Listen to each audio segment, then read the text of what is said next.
a Bíblia diz que há uma mentalidade do espírito e uma mentalidade da carne.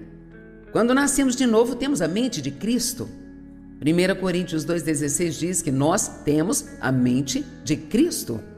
A Amplificada diz que nós guardamos os pensamentos, intenções e propósitos de Cristo. Então, nós temos muitas coisas, coisas maravilhosas. É como se elas fossem baixadas em nós quando nascemos de novo. Jesus, ele vem viver em você e assim, tudo aquilo que ele é e tudo que ele tem, vem viver em você e em mim.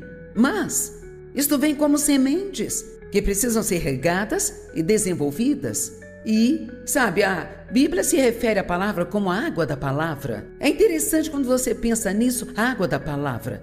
Bem, a palavra de Deus é o que renova a sua mente, porque não importa o que você tenha, não importa o que eu tenho em mim, se eu não sei que eu tenho, se eu realmente... E não é só saber na cabeça, temos que ter uma revelação de que tudo isso é nosso. Isto somente acontece com o estudo da palavra. Ouvir a palavra como está ouvindo, mas estudar por conta própria, isto é muito importante. Muitas pessoas pensam que não conseguem entender a Bíblia, que isso e aquilo, mais aquilo, mas tem tantas traduções diferentes da Bíblia. Agora, se você não encontra uma que entenda, isso não tem desculpa para isso. E temos vários estudos bíblicos online, você pode obter estudos, pode ouvir as pessoas que ensinam a palavra, que explicam o que a palavra significa, mas nada é mais importante para o crente do que a palavra de Deus. Não é algo que você possa ignorar. A mente tem que ser renovada para que nós possamos experimentar o bom plano que Deus tem para a nossa vida. Não importa o que você tenha, se você não sabe que tem, isso não te fará nenhum bem. Alguém pode ter uma herança de $1 milhão,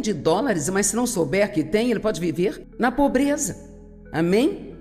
E assim, acreditar. Eu tenho pensado sobre o quão maravilhoso é nós podemos acreditar. Você deve agradecer a Deus todos os dias pela fé que Ele te deu. Sabe quantas pessoas existem que por alguma razão não conseguem acreditar em Deus? Eu ouvi a história de alguém recentemente que é agnóstico por causa das coisas que lhe aconteceram em sua infância, e muitas pessoas têm coisas acontecendo com elas que são injustas e erradas, e elas não entendem, e então elas decidem, bem, não deve haver um Deus, ou não teria acontecido isso. Mas é exatamente por isso que temos Ele para nos ajudar. Nesses momentos de necessidade, Deus nunca nos prometeu uma vida sem problemas. Ele disse, tem de bom ânimo, eu venci o mundo. De fato, Ele nos prometeu tribulação. Ele disse, no mundo tereis aflições, mas tem de bom ânimo, pois eu venci o mundo. Então, antes de receber a Cristo, você pode pecar, isso não te incomoda. Não me incomodava quando eu pecava antes de receber a Cristo. Eu estava pecando, e pronto, mas ao nascermos de novo, uma guerra começa. Amém? Alguém familiarizado com esta guerra? Somos soldados no exército de Deus e as armas de nossa guerra não são carnais, mas são poderosas em Deus para derrubar as fortalezas, para derrubar os pensamentos e imaginações erradas. Então a melhor coisa que nós podemos fazer é aprender a pensar como Deus pensa, e a única maneira de fazer isso é conhecendo a palavra de Deus. E veja, é um erro pensar, eu não consigo evitar o que eu penso. Bem, se você não consegue evitar, ninguém mais consegue. E quando a Bíblia diz para derrubar pensamentos errados, significa que quando o Espírito Santo te faz perceber que está pensando algo que não está de acordo com a palavra de Deus, então você apenas substitui isso por um bom pensamento. Amém? E o que eu descobri ser mais eficaz é que você não pode pensar algo e falar uma outra coisa. Então, é por isso que declarar a palavra é tão importante. Isso porque, quando você conhece a palavra, a Bíblia diz, aquele que tem a minha palavra, declare a palavra fielmente. Ok, então, eu tive muita dificuldade em acreditar que Deus me amava incondicionalmente, porque todo mundo que tinha me dito que me amava me machucou. E assim eu cheguei a um ponto em que eu sabia na minha cabeça que Deus me amava, mas isso ainda não estava aqui, sabe? E uma vez que você toma posse disso, muitos dos seus problemas acabam, porque mesmo quando tem problemas, você sabe que Deus ainda te ama, você não questiona o amor dele. E assim, por um ano, eu tive que confessar Deus me ama incondicionalmente. E às vezes eu ia até o meu espelho e eu dizia assim: Deus ama você.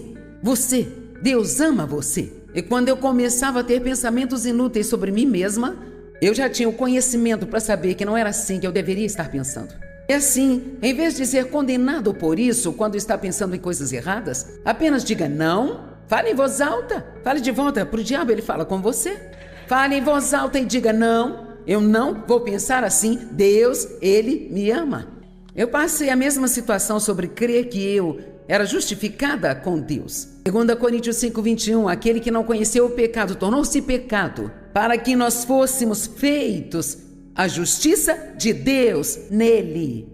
Bem, eu carreguei muita culpa até quando eu estava provavelmente com os meus quase 50 anos de idade, sabe? Por causa de ter sido abusada pelo meu pai e sempre achar que havia algo de errado comigo. Esse demônio fica no seu ombro dizendo: o que há de errado com você, o que há de errado com você, o que há de errado com você. Ele te faz pensar que é pior do que todo mundo, não pode estar certo, que isso, mais aquilo outro. E eu me deparei com uma escritura outro dia. Às vezes lemos algo na Bíblia e simplesmente não prestamos atenção naquilo. E em Filemão 6 nos diz que nós devemos reconhecer todas as coisas boas que há em nós por meio de Cristo. Uau! Não temos nenhum problema em reconhecer o lixo que está em nós. Eu sou isso, eu sou aquilo, eu não sou aquilo, eu não sou aquilo outro. Mas reconhecer as coisas boas que estão em você através de Cristo. Por meio de Cristo. Essas não são coisas que nós ganhamos ou merecemos, mas são através de Cristo. Eu não tenho que saber essas coisas para ir para o céu. Você recebe Jesus como Salvador e realmente acredita que Ele morreu por você? Você acredita nisso? E essa salvação, isso é um dom de Deus, não tem nada a ver com o que você faz, mas se você quiser desfrutar sua vida aqui, vamos lá. Veja, você pode ser um cristão miserável. Ou você pode ser um cristão feliz, pacífico, alegre e realmente frutífero. E que é determinado a aprender a pensar e falar certo e a realmente crer. Quero dizer, realmente acreditar no que a palavra de Deus diz sobre você. E assim, eu sempre pensava: o que é de errado comigo? O que é de errado comigo? De alguma forma, eu achava que o que o meu pai fazia comigo era minha culpa. Eu não achava que isso acontecia com os outros. E claro, sendo criança, eu achava que eu era a única pessoa no planeta que passava por aquilo. E naqueles dias ninguém falava nada sobre abuso sexual ou incesto. Você não ouvia falar desse assunto, sabe? E minha pobre mãe, ela tinha tanto medo do meu pai, porque ele era violento e malvado, chegava em casa bêbado, batia nela. E ela simplesmente não tinha muita confiança, ela não achava que poderia cuidar de mim e do meu irmão se o deixasse. E assim, ela sabia o que ele estava fazendo, porque ela o pegou uma vez, eu disse para ela também, mas ela não fez nada, sabe? Então, eu fui abusada pelo meu pai, abandonada pela minha mãe, e assim eu sempre pensei que havia algo de errado comigo. Bem, então, eu ouvi este ensinamento. Acho que Kenneth Copeland foi a primeira pessoa que eu vi ensinar sobre justiça, e eu pensei: será que existe alguma maneira disso ser verdade? E será que eu posso estar correta com Deus e ser a justiça de Deus em Cristo? Bom, eu li isso, concordei com ele, mas não entrou aqui. E a única maneira de entrar aqui é pela repetição. Somente tem que ser renovada, até o ponto em que este velho lixo não consegue continuar voltando. Agora eu vou contar uma historinha. Não quero te assustar quando digo isso, mas quantos sabem que existe um diabo e que existem demônios? Ele tem pequenos ajudantes demoníacos.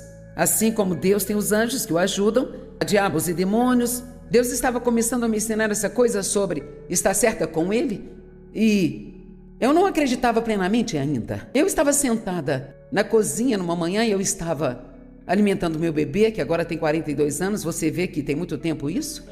E Dave e eu tivemos uma discussão. Ele estava saindo para o trabalho, tivemos uma discussão. E então eu estava falando em voz alta, falando lixo sobre mim mesma. Eu sou estúpida, eu nunca faço nada certo, tudo é culpa minha, eu não consigo fazer nada direito, eu estrago tudo, todos os dias. Quantos já falaram mal de si mesmos? Eu vou te contar uma coisinha. Uma das piores coisas que você pode fazer é falar mal sobre si mesmo. Talvez haja muitas pessoas fazendo isso, mas você não deve falar mal sobre você mesmo. Jesus, ele pagou um tremendo preço. Ele pagou um inacreditável preço para que nós tivéssemos uma vida boa. Ele tem um bom plano para nós. A Bíblia diz em Efésios 2:10 que ele pré-arranjou, ele pré-planejou uma boa vida para nós, para que nós pudéssemos caminhar nela. Ele fez tudo o que devia ser feito. Não estamos esperando que Jesus faça mais nada em nossa vida. Ele está esperando que nós acreditemos no que ele fez e façamos funcionar na nossa vida. E assim eu vou apenas dizer isso até que você consiga parar de se sentir mal consigo mesmo e começar realmente a acreditar que Deus te ama incondicionalmente e que Ele já te justificou com Ele. Nós fazemos coisas erradas, mas há uma diferença de quem você é do que faz. Nós somos ações humanas, somos seres humanos. E assim, então eu sou a justiça de Deus em Cristo. Eu faço coisas erradas, mas eu me arrependo delas. Eu amo a Deus, eu não quero fazer coisas erradas e eu estou crescendo o tempo todo, eu estou mudando. Sabia que você está crescendo sentado aqui hoje? A menos que você esteja me ignorando e não preste atenção em nada. Isso é meio difícil de fazer porque eu sou barulhenta. Você tem que gostar de si mesmo antes de poder gostar de outra pessoa. Você não pode dar aquilo que você não tem. Então, Deus te dá tudo o que precisa, Ele coloca o amor dele em você, para que você possa receber esse amor e deixá-lo fluir através de você para outras pessoas. Por quê? Porque no mundo Deus nos diria para fazer as coisas certas se Ele não tivesse colocado a justiça em nós? Não poderia fazer nada certo se eu não tivesse nenhuma justiça em mim? Amém? Todo o fruto do Espírito está em nós. Como eu poderia fazer algo de bom se eu não tivesse nenhuma bondade em mim? Você tem que acreditar que essas coisas estão em você, pela graça de Deus, e a parte de fazer não é o que nos salva, entende? Mas é isso que determina que tipo de vida você terá aqui. E quantos gostariam de desfrutar sua vida mais do que desfruta hoje? Amém? Tudo bem. Quantos aqui não se amam como deveriam se amar? Está bem. Agora vamos trabalhar. Amém? Apenas acredite. Uma vez que você entende, é simples, mas essa coisa de justiça que eu provavelmente já falei ainda, não sei se ainda é todos os dias, mas eu não deixo passar muitos dias sem que eu diga em voz alta: eu sou a justiça de Deus em Cristo, separada e santificada pelo sangue do Cordeiro, e nenhuma arma forjada contra mim prosperará, e toda língua que se levantar contra mim em julgamento eu mostrarei estar errada. Eu sou cabeça e não cauda, estou em cima e não embaixo. Sabe, separe 3, 4 minutos algumas vezes por dia para confessar a palavra e logo você vai pensar: quer saber? Eu acredito nisso. Você não está apenas ouvindo alguém pregando, não está apenas lendo mais um livro, mas é como: sim, tenho que me sentir culpado o tempo todo. Quando você peca, você se arrepende, Deus perdoa você e você continua com a sua vida. Em Isaías, eu acho que é 43:25, diz que Deus, Ele nos perdoa por causa dele mesmo. Eu amo isso. Ele faz isso para o seu próprio bem. E é por isso que Ele quer que perdoemos por nossa própria causa. Não é necessariamente por causa deles. Eles podem não se importar se você os perdoou ou não, mas você os perdoou por sua própria causa, porque Deus não quer que você carregue esse fardo pesado com você e bagunce toda a sua vida só porque você está bravo com alguém pelo que fez com você. Amém? Então, você já tem a mente da carne antes de você nascer de novo. É nisso que estamos acostumados a operar, o que significa que nós fazemos o que queremos, o que pensamos, o que sentimos. Sua alma é a sua mente, vontade, emoções. Então, sabe, eu quero, eu acho, eu sinto, eu quero, eu acho, eu sinto, eu acho, eu quero. Ficamos contando para todo mundo como nos sentimos, e o que queremos, e o que pensamos. Eu acho, eu sinto.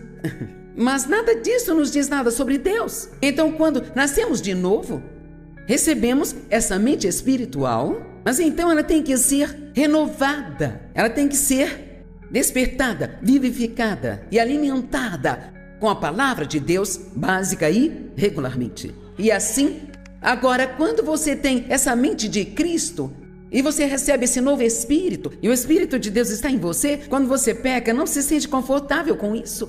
Porque tem algo dentro de você que te incomoda, e te incomoda, e te incomoda. E é como se você pode nem saber por que você fica assim. Ai, eu me sinto tão mal, estou tão triste. Eu me sinto pesada por dentro, eu me sinto para baixo, eu perdi minha alegria, eu estou sem paz, eu estou deprimida. Metade do tempo nem percebemos. Isso porque sabia que você pode se tornar miserável pela maneira como fala? Tenha uma boa sessão de fofoca sobre alguém e depois veja como se sente. Não podemos fazer isso e nos sentir bem? Quando você fala bem dos outros, você se sente bem? Você diz coisas ruins sobre as pessoas, vai colher o que plantou. Amém? Então, a Bíblia amplificada em Romanos 8,6 diz que a mente da carne é o sentido e a razão sem o Espírito Santo. Agora, Deus não espera que não tenhamos nenhum senso, ou que nunca argumentemos ou não pensemos sobre nada, mas Ele não quer que nós vivamos no argumento, em nosso próprio raciocínio carnal e mundano. E em Tiago, ele fala sobre ser praticante da palavra, e ele diz que se você ouve a palavra e não a pratica, então você é enganado por um argumento que é contrário à verdade. Estou jogando muita coisa em cima de você, mas quero me concentrar muito no argumento hoje, porque é esse argumentar que realmente nos coloca em tantos problemas. Agora eu vou dizer por que esse vestido está aqui, vamos guardá-lo para que você pare de olhar para ele, sabe? E isto vai te ajudar a entender o que eu estou falando aqui. Havia uma moça, ela foi nossa voluntária por muitos anos. Sei que muitos já me ouviram contar essa história, mas vou contar novamente, amém? Quantos não conhecem essa história? Ok, então estou falando com você. Ok. A Penny já ouviu 1 milhão de vezes ela diz, eu amo quando você conta essa história. Então, o nome da garota era Rutiane. E numa manhã eu estava me preparando para ir para a reunião que eu tinha semanalmente na minha cidade, onde ela era voluntária, e eu estava no meu closet me vestindo e orando pela Rutiane. Oh, Senhor, abençoe a Rutiane, ela é uma ótima voluntária. O que eu posso fazer pela Rutiane? Senhoras, nunca jamais orem por alguém dentro do seu closet. A menos que esteja pronta para abrir mão da sua roupa favorita. Amém? E assim, eu tinha comprado este vestido. Agora este vestido tem 40 anos. Eu tinha comprado este vestido. Eu comprei, na verdade, um tamanho grande demais para mim, porque era o único que eles tinham e eu gostei muito dele. E porque ele, sabe, tinha essa saia rodada e não dava para perceber que era tão rodada assim. E ele estava no plástico, eu comprei um par de brincos vermelhos e prata que gostei para combinar com ele. E eu tinha comprado há talvez umas 6 semanas e eu não tinha usado ainda. Ele estava lá guardado no plástico, no armário, os brincos na gaveta, tudo bem guardadinho. Então, quando eu estava perguntando a Deus o que eu poderia fazer pela Rutiane, eu pensei, não, aqui está uma lição. Eu argumentei porque eu não queria obedecer. Então eu argumentei que Deus não poderia estar me dizendo para dar aquele vestido a ela porque ele era novo. Agora, se eu o tivesse usado umas 40 vezes e tivesse um buraco, eu não me importaria. Vamos, estão comigo? Você entende isso? E então, sabe, argumentar, operar nessa mente da carne, pode te causar tantos problemas. E aqui está o que temos que entender. Deus nunca está tentando tirar algo de você. Tudo que Ele pede que você faça, mesmo que seja algo realmente difícil de fazer, Ele está apenas tentando te colocar numa posição onde você possa ser mais abençoado. Mas você não pode ter uma colheita onde você não plantou uma semente. Amém? Então, argumentei rápido. Bem, isso não pode ser de Deus, esse vestido é novo, eu não usei ainda. E assim simplesmente continuei com as minhas coisas e esqueci tudo sobre o vestido. E um mês depois, eu estava no mesmo closet, de novo orando pela Rutiane. Nós podemos esquecer, mas Deus não esquece. Você não ama quando Deus continua te falando a mesma coisa, a mesma coisa, a mesma coisa, a mesma coisa, a mesma coisa. Essa é uma das maneiras que eu posso dizer quando Deus está falando comigo, é quando eu continuo ouvindo aquilo de novo, e de novo, e de novo. E graças a Deus hoje não precisa ser 100 vezes, talvez umas 4 ou 5, sabe?